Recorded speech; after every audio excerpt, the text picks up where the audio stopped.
The call lasted less than 2 minutes. Her voice was casual, like she was discussing the weather.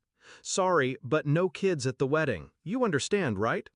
It wasn't a shock at first, until she added, "And that includes Emily. She's still a child, 15 years old, my daughter, my only child.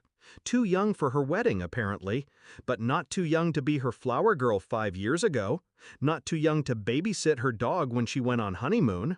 I didn't argue, I just said, "We won't be attending," and hung up. I've always been the older sister, the one who lent her money when her car broke down, the one who hosted every Christmas dinner so she could relax and enjoy herself. I introduced her to half the friends she still has today. I gave, she took. That was the rhythm. When she met her fiancé, she called me that night, "Giddy. I think he's the one," she'd said. I had been happy for her, genuinely.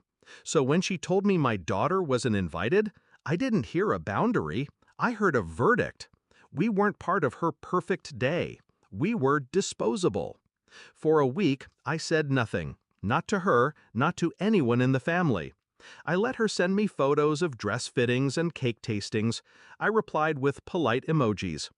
Inside, I was filing the moment away. Not out of spite, out of precision. She'd made a choice, and I would make mine. The wedding came and went without us. They all wore champagne satin and grinned in sunlit vineyards. I saw the photos on Facebook. Perfect. Curated. My daughter saw them too. She didn't cry. She just scrolled, handed me my phone, and said, "Guess we're not family anymore." That was the moment my restraint hardened into resolve. You don't hurt my child and get a pass. I waited.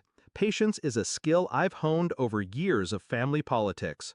And Christmas was coming. For 15 years, Christmas had been at my house, my kitchen, my food, my tree. I handled the hosting, the decor, the endless dishes. My sister loved it. She only had to show up. This year, I made one quiet change.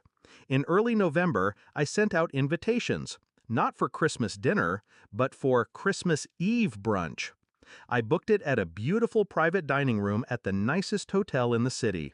No kids' table, no overnight stays. Everyone RSVP'd yes. My sister was ecstatic. "Finally, you won't have to cook," she said. I smiled. What she didn't know was that I'd already called the hotel manager.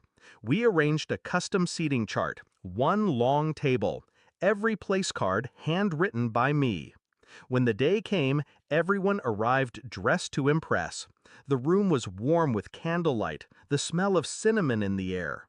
They found their seats, laughing, until my sister reached hers. 2 chairs, her place card, and next to it, Emily's. She froze. You invited Emily?" I looked up from pouring my coffee. "Of course, she's my daughter. She belongs at my table." Her cheeks flushed. "But—" I cut her off with a small smile. "I said we wouldn't attend your wedding. I never said she wouldn't be at Christmas." Around us, forks hovered in midair. My father cleared his throat. My aunt glanced between us. Emily sat down gracefully, unfolding her napkin. "Thanks for saving me a seat," she said to no one in particular. The tension hung like frost in the air. I let it sit, because in that moment, every unspoken truth was visible. She had excluded my child to keep her event perfect, but she couldn't control mine. She could ban us from her table, but not from my life. I leaned in slightly, my voice low enough for only her to hear. Funny thing about guest lists, isn't it? They say more about the host than the guests. Her eyes flickered, a tiny crack in the perfect sister facade. And just like that, she knew. This wasn't an accident. This was balance. The rest of brunch went on. Laughter returned in cautious waves. My sister stayed quiet, her fork moving mechanically. Emily chatted with my father, complimenting the food. I sipped my coffee and let the morning unfold exactly as I had planned. By the time we left, the message had been delivered. No shouting, no scenes. Just a single, undeniable truth planted in her mind. She couldn't erase us without consequence. That night, my phone buzzed with a text from her. I didn't realize how much it hurt her. I'm sorry.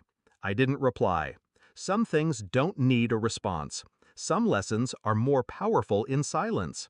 People think revenge is loud, dramatic, but the most effective kind is quiet.